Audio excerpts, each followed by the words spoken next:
Okay, picking up. Okay. Right, so, hello. My name is Treharne. I am a lecturer in life sciences. I'm actually the TAL lecturer in life sciences.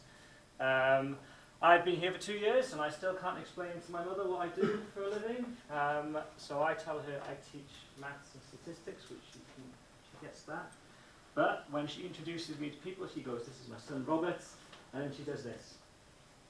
That's what my mother does. That's how my mother explains to people what I do. I do teach maths and statistics. I enjoy teaching maths and statistics. But what I'm about to show you is stuff that I really, really enjoy doing. I don't often get to tell people what I do. Okay? So I'm going to do this in 10 minutes, I think. Yeah.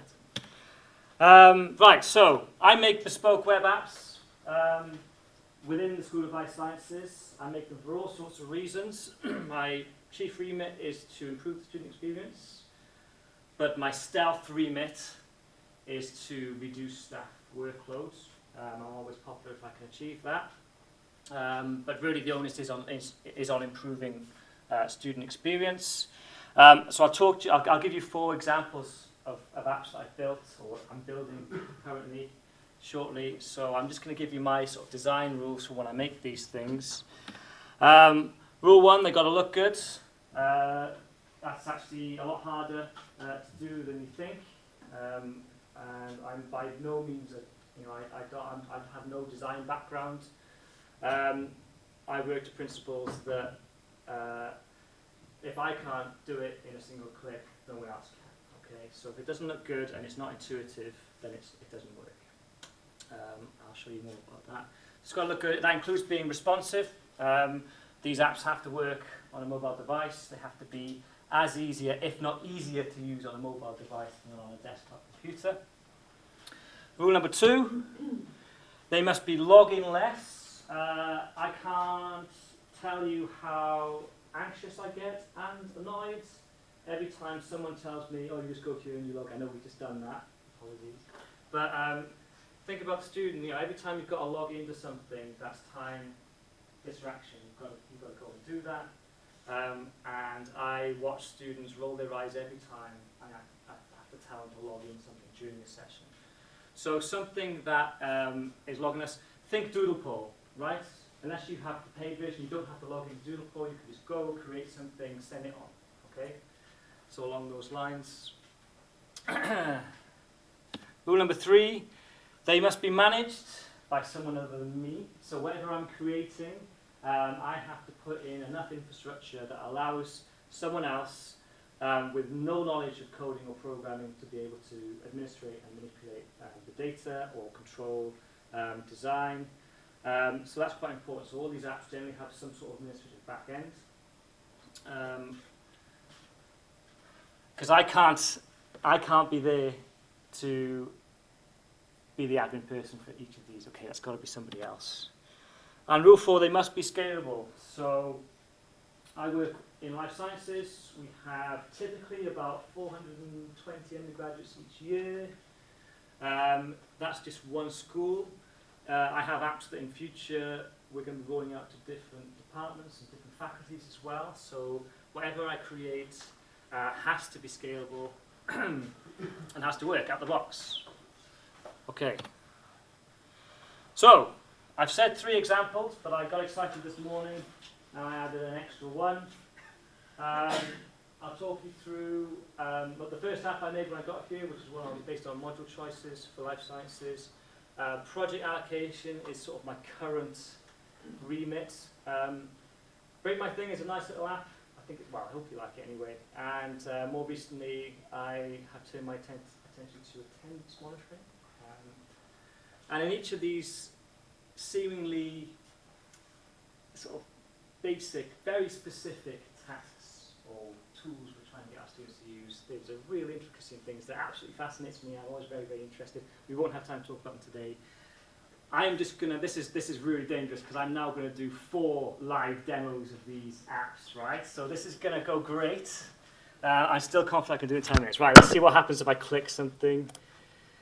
Okay, right, okay, that works, right. So, this is an application we made for our students on the biological sciences program in life sciences. So typically about 120 students.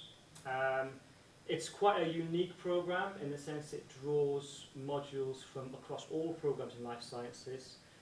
There are, over 3 years, there are about 140 modules that they can choose from. So a really high level of sort of permutation between students. No one student ever does the same set of modules. So for students who are having to make a decision on what modules to do based on their prerequisites or what they want to do, having to go to the university sort of sites and see all of that listed there statically is quite challenging. There's a lot of anxiety between students and program directors because the students would never get it right the first time. They'd always choose something that they couldn't do, or they couldn't do it for some reason that they weren't aware about. So we tried to bring all of that data into one place. So let me just show you what a student would see here if you click the biological sciences button. Oh dear.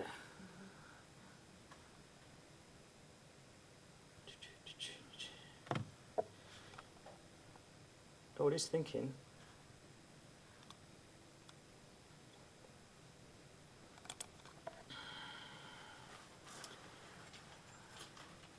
You love it when it works. It's annoying, isn't it? It's in Chrome, isn't it? Oh, okay.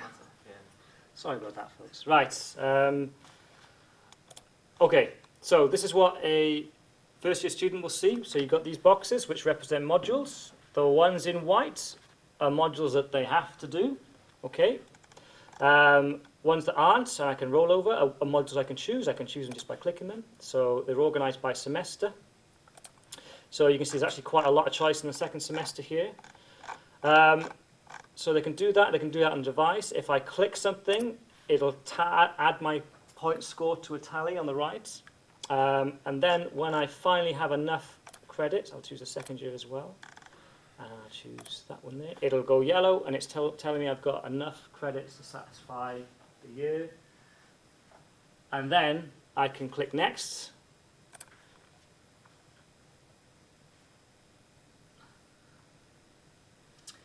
And it'll give me my second year options. Okay. So you'll notice here that this box is grey, and it will go red if I try and click it. Now I can still proceed if I clicked it, but what that means is that I have not satisfied a prerequisite in my first year to do that module. So why not? So if I click on the More Info button, it'll tell me that I need to have done Life 114 in the first year to select that module. More than that, it'll tell me, this little green bar here indicates the number of students who did this module also chose these modules. So it's almost like an Amazon. People who bought this also did this sort of style thing. Okay. And I can do that throughout the 3 years, and I can plan my entire degree using this. What we've actually found is students do it backwards. So they start in their third year, figure out all the prerequisites they need for the second and first, and do it that way. So I'm currently re-engineering this with an option that will let you do it completely backwards for students. So this is currently being scaled to several other modules in life sciences. The program directors love this because at the end here, I click print. They put their student number in, their first name and last name, and they will generate an email which will go straight to the program director for approval. Okay. Once the program director has seen that, they can say, yep, no problem, or there's a problem here, and then the student's advised to go to our Liverpool Live and register for those modules. Okay. That's web app number 1. Okay. Which software do you use to do that? So it's all written in Python, and I use a Django framework to build it. So we can get geeky if you want later and talk about that. Okay. Does it tell you about timetable classes? So it doesn't tell you about timetable classes for that year because we can't know, right? Because we can't integrate that information from Orbit quick enough. So we can only go on historic data. So what we actually do is we look at unusual, the biggest problem for Orbit is unusual module choices. So if you get like a sort of cohort student that doing very similar things, and you get 1 or 2 that do something which is way off base, those are the modules that cause the most problems for Orbit. So what the app does, it does an analysis of these, finds the outliers, and it doesn't do anything about it, but it lets the program director know that these module combinations are the most likely to cause you trouble. Okay, and it still happens. We still have clashes that have to be rectified later, but the app is really a good guide for students trying to handle all those modules in their heads. So we had a lot of good feedback from the students. Project allocation. So this is my life at the moment. Oh, why is this so slow? So let me give some backgrounds. For the whole of life sciences, for our honours year, third year, we have 400 students. Each of those students has to do an honours project, which is it's 60 credits. It's half their year. I think that's right. Those projects are supervised by a team of about 250 academic staff. So previously, the way we would allocate projects is we would get staff to submit their projects and their titles, and then we get students to list in order of preference the top, I think it was 15 projects that they want to do, and then 8 people would sit in a room for 3 days and try and manually allocate that. Okay. I can't say they particularly enjoyed it, so the first thing they asked me to do when I arrived was to build something to completely automate that process. So that's what this web app is. Staff can go here, I'll show you the staff form, and they can submit their project. I'll do it because I've already done it.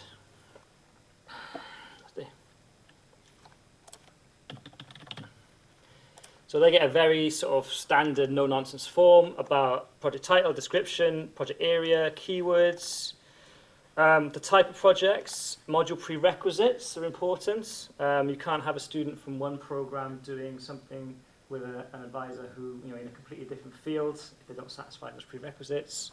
Options for master's students, any other comments? How many projects of that type is that supervisor willing to commit?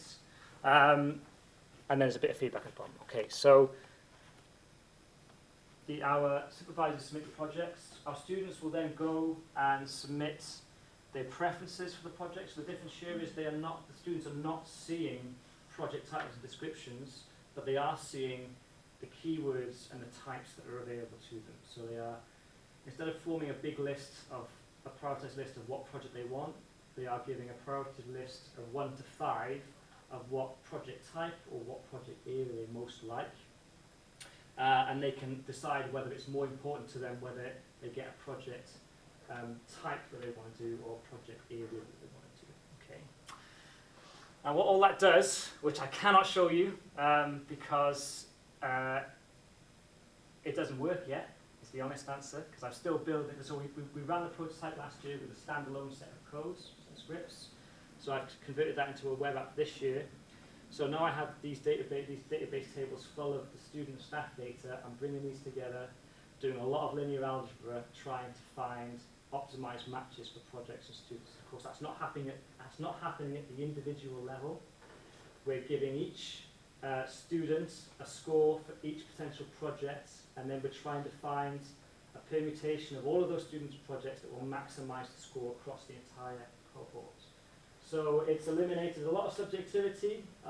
There's always the case where before you'd say, oh, you can't put that student with that person, they won't like that, or there was a degree of alphabetism.